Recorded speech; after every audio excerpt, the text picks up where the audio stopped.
Welcome to Tony Tone Barbecue. I'm Tony, and this is the rotisserie and pizza oven accessory for the Weber Kettle, made by OnlyFire. That is OnlyFire. There we go. And we're going to check this out. I just got this. We're going to check it out and we'll see how it works. I'm going to cook a rotisserie chicken on it. And this is not a sponsored video, so if this thing turns out to be a total piece of junk, well, I won't feel so bad telling you about it. But I think it's going to be pretty cool. So let's have a quick, close look at a few things, and then we'll put it on our Weber Kettle.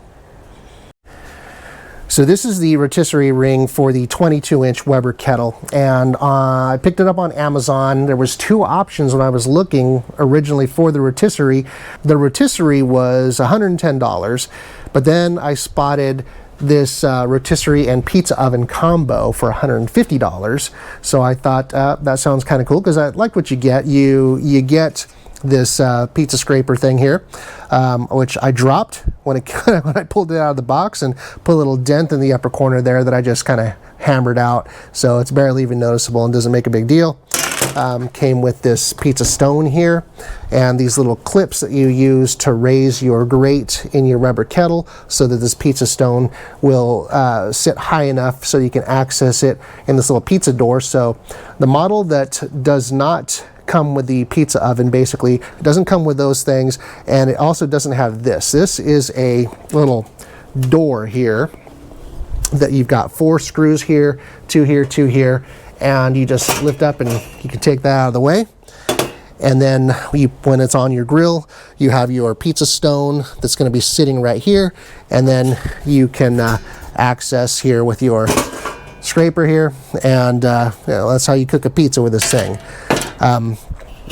One thing here, it's got these little screws. Those are all right. I kind of wish they had these little wing nut ones here that I'm going to show you, that would make it a little easier to tighten them down, because if I'm not using it as a rotisserie, I'd want to make sure those are nice and snug, so we're not losing any heat or anything like that, or I don't accidentally knock it off. But you know, having a screwdriver is no big deal. But over here you'll see this is the rotisserie here. We're just going to take this out of the way for now. So when you're not using it as a rotisserie, you've got this little door here, this little flapper door, that you just loosen this little wing nut bolt here, turn that up, tighten it down, and you can fill in that hole. You've also got another one on the far side over there, same thing. You can just loosen that up and turn that little flap up there and block the hole, and that way you're not losing any heat from your pizza oven. So I would like to have these two things also for over here. Hey, but you know what? No big deal that it doesn't. So here's your rotisserie rod here, and these tighten down nice. I wasn't sure about this design at first here, because I have another one where the forks here are very similar to this here instead of this big contraption here, but it seems to tighten down really nice, and it's very stable, so I'm actually happy with that. These points are nice and sharp, but I like it slides nice and easily into the motor over there and sits down there. And when this spin, I made sure that this little guy here does clear this wing nut over here, so no issues there. We're just going to go ahead and turn this around a little bit here. You see you've got a couple of handles here that you can use to hold this with, and I like that it also came with this thermometer here, so if you're working with a Weber Kettle that doesn't have a thermometer on the lid, it comes with one, so you can help monitor the temperature there. So I thought that's kind of cool. And you know, the motor mount is also pretty solid over here, pretty simple. We'll get this out of the way here for now. There we go, and it just slides on this little guy here, so you can take the motor off and put it away when you're not using it, and if you want to leave the ring on your kettle. And pretty simple. So let's go ahead and get this installed onto our kettle, and then we're going to cook a chicken and see how that turns out. All right, so putting it on the Weber Kettle is really easy. This is a Weber Master Touch 22-inch. So put the lid up there. These handles make it really easy to grab, and we'll go ahead and put that right there.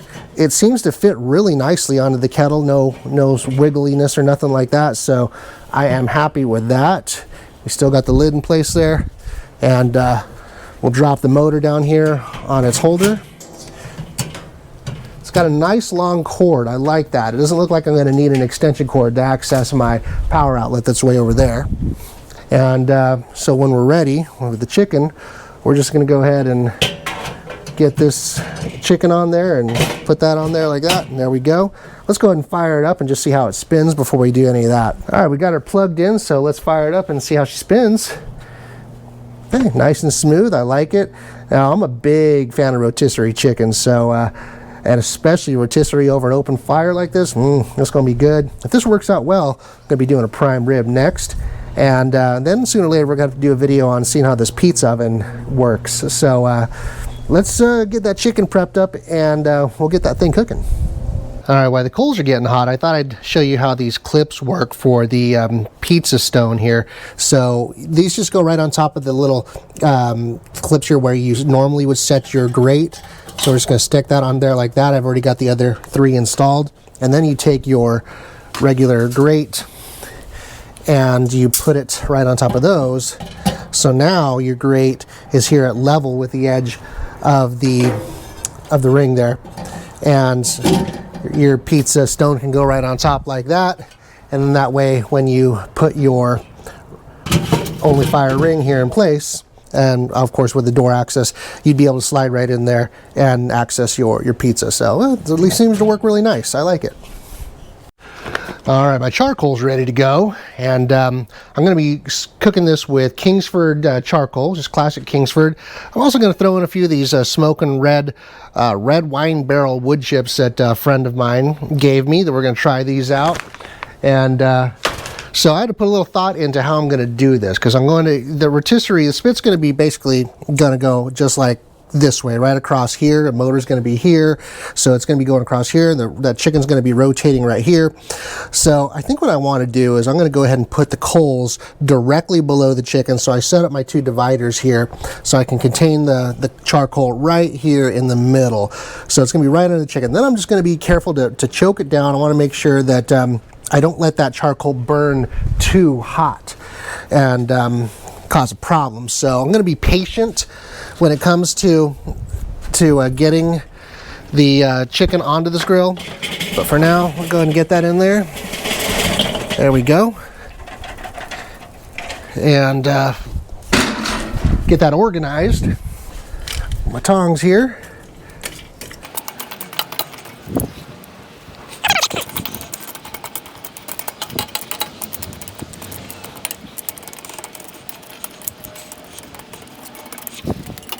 All right, I'm happy with that. I got most of it organized here in the middle. It's not sitting up too high, and a little bit around here on the edges as well.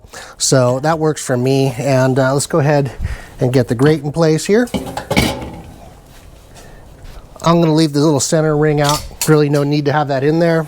And let's get the OnlyFire ring in place. There it is. I like it. Positioned here so the motor can go right here. Good. Happy with that.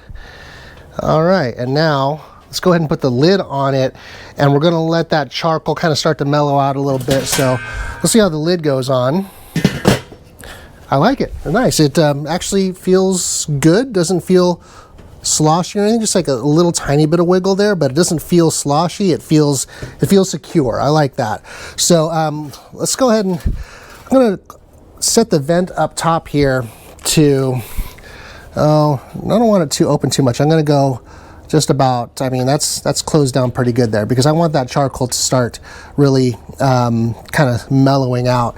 Down below the intake vent, I want to choke that down here. So right now I got it wide open over here. I got 0 is closed, 1, 2, 3, 4. 4 is wide open. We're going to come all the way over here to like 1 there, and we're going to let that kind of start calming that charcoal down a little bit. And now I'm going to prep up our chicken, which has been brining for a few hours, and we're going to get that on the grill. Okay, the chicken is prepped and ready to go. I've got it here on the rod here, and I made sure to check positioning before I clamp these down, so I won't have to adjust it after it's over the fire. They should be right where I want it over the fire. I've got the legs tied up. I just cross them in time with some baker string here. Same thing across the breast, just to keep the wings tucked in so they're not just flapping loose. We'll see if they don't end up burning off. Hopefully not. We're going to monitor the temperature of this chicken with the ThermoWorks RFX Gateway and a couple of the ThermoWorks thermometers here. These are completely wireless, so they have to be completely wireless if you're going to be doing a rotisserie, obviously. So I'm just going to insert a couple of these, one into each breast, and that way we can get a good reading, knowing we are done here. And got to have one of the spikes here kind of close, so hopefully it doesn't throw off the temperature reading, but yeah, you know, if it does, it's fine. For seasoning, now this chicken has been in a brine for several hours, so it's going to already be infused with a lot of really great flavor. If you want to know more about the brine, make sure you subscribe to my channel and go check the video that I've posted recently on how to brine a chicken. And this is actually the chicken that you'll see in that video. We're going to season it with some Weber Kickin' chicken. I'm not here to, not trying to promote a particular brand here. I just really like this particular season. It's really, really good on chicken. It's one of my favorites, so that's what we're going to be using today. And going to go ahead and get a nice little layer on here. I'll probably sprinkle a little more on after I get it over the fire as it's rotating. And yeah, we're looking good there. All right, and I think we are ready to go into the kettle, so let's do that. Okay, let's see how easy this is. Let's get that lid down in there with the ring on there. Getting the lid into the little lid cradle is a little bit more difficult than normal, but it worked out just fine. And here we go. I'm excited. We'll put this right in there. Boom. That was easy. Let's go and flip her on. Get her rotating. Beautiful. I like it. And let's see if there's any little bare spots we want to get a little more seasoning on.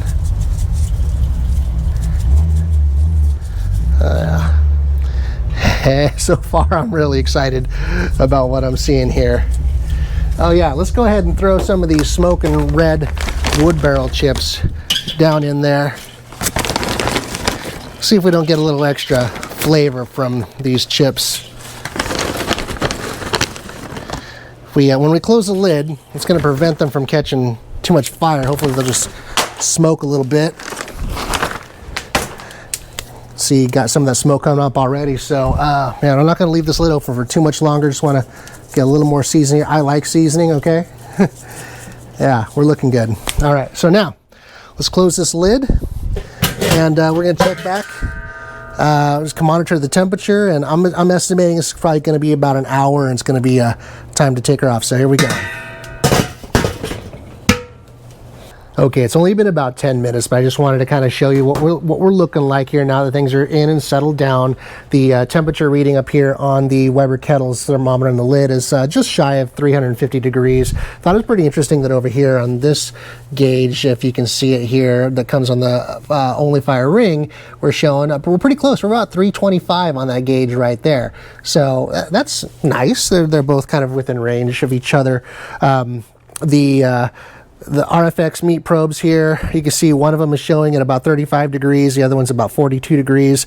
Obviously, like one of them is probably a little closer to the bone, or maybe that fork that's in there is affecting the temperature, but that's why there's two, one on each side. That way I can always double check to see how it's how done it is when we are up to cooking temperature, going for get it up above 165. And just to have a quick peek of what the chicken looks like rotating inside. Look at that. Pretty, isn't it? It's so smooth. It operates really smoothly. It's nice and quiet. We got juice dripping down there into the fire. That is excellent. And I think I'm just going to open up the intake just a tiny bit because I want that temperature to be maintained just a little over 350. So we'll do that, and we'll check in when it's about done. Okay, I don't want to be opening up this lid too much, but it's been about a half hour. The chicken's at an internal temp of just over 100 degrees, but I want to let you have a quick peek, real quick. It's looking really good. Yeah, I'm happy with what I'm seeing so far. It's looking really good. And I'm going to close this lid. Come on, I want to let you see the breast side. Maybe make one full rotation. You know, yeah, I'm happy with what I'm seeing. So let's close this lid down and let it keep cooking. But wow, that's impressive. All right, we're ready. Our rotisserie chicken has reached its target temperature of 165 or more degrees. We're at 168. You notice the other one is way higher, 188. Not even worried about that. It's just because I didn't get the probe in right. So that's why I put in 2, okay? Look, let's have a look at this and see what we got. Oh my gosh. Put that in the cradle there. There we go. Wow. Yeah, that looks real. Look at that. We don't even burnt wingtips or anything. That's just a perfect amount of color and char. We've got to see where juice drips down into the coals there, and you've got a little bit of that fat burning off and coming back up into the meat, adding flavor. It's rotating so smoothly. It doesn't look burnt. It looks really, really great. I'm just ridiculously excited to carve this up. We're going to go ahead and stop the rotation now. We're going to take this out. I'm going to let it rest for a few minutes before we carve into it. This thing has worked out incredibly well. Really, really well. Such a smooth unit. I'm very happy with this. I can't wait to try this delicious looking chicken and see what we got. Let's go ahead and pull this out now. Look, I like that. We got a little bronzing going on there. Look how easy this is to take out. Oh, nice, super easy. Doing it one-handed, holding the camera and everything, and here we go. We'll just move it over here to our tray, and we're just going to, I'm going to tent this and with aluminum foil and just let it rest for a little while before we carve into it. And stay tuned. We're going to see what the inside looks like, and then the next project I think is going to have to be a prime rib roast. I've got a special prime rib roast that we're going to be putting in this. And you're going to want to make sure you subscribe to and to the channel. Maybe hit the notification bell so you can see what I do with that. But it's going to be cool. So let's let this rest for a minute and we'll check it out. All right, it is time. Let's check this chicken out. I like what I'm seeing. It's looking good. And okay, so let's start off by removing it from the rod here. Oh, look at this. Watch. Look how easy this is. Whoop. Just slide her right out. There's that. And let's go ahead and remove the forks. There's one. And up there's the other. All right. And let's take out the temp probes. There's 1 and 2. All right. Now we've got a little string here holding it together. I like that it didn't burn off. That's nice. It's intact. Let's cut that loose there. Pull that out from underneath. There's that one. And then the legs. Got one around that. Pop that loose. There it is. Okay. Free bird. All right. A little more piece of string. There we go. Okay. So let's go ahead and I'm going to do it from this side over here so I can see what I'm doing, but I'm going to go ahead and remove this leg and thigh over here. Oh wow. Oh wow, it's a little hot. Getting there in the knuckle. That is beautiful. There it is. There's a leg and a thigh, and it is perfect. It looks so good. And I'll set that there for now. Maybe spin this over this way so you can see a little more. Let's go ahead and cut off this breast here. Oh wow, look at that. That is gorgeous. That's a nice looking piece of chicken right there. I can see it looks nice and juicy, perfectly cooked. That is amazing. Hey, back up, puppy. I got to get me a taste of this. I always make the mistake of taking too big of a bite because I'm starving and this looks amazing. So here we go. Bon appetit.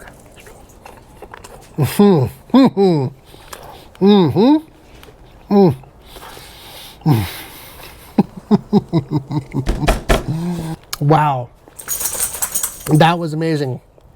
Oh my gosh. That was so good. Look at this wing. Wow. This... Oh my goodness. I gotta get me a bite of this wing right here. Pull the bone out. Let's do this in one nice bite, okay? Well, there you have it. Okay, the rotisserie accessory for the 22-inch Weber Kettle by OnlyFire is fire. This chicken, is fire. I'm gonna go eat the rest of this. Thank you for watching. I hope this has been informative, fun, educational for you, all that stuff. Please don't forget to like and subscribe and share it with your friends and all that good stuff. I really appreciate your comments and questions also. Thank you very much for watching. I'm Tony.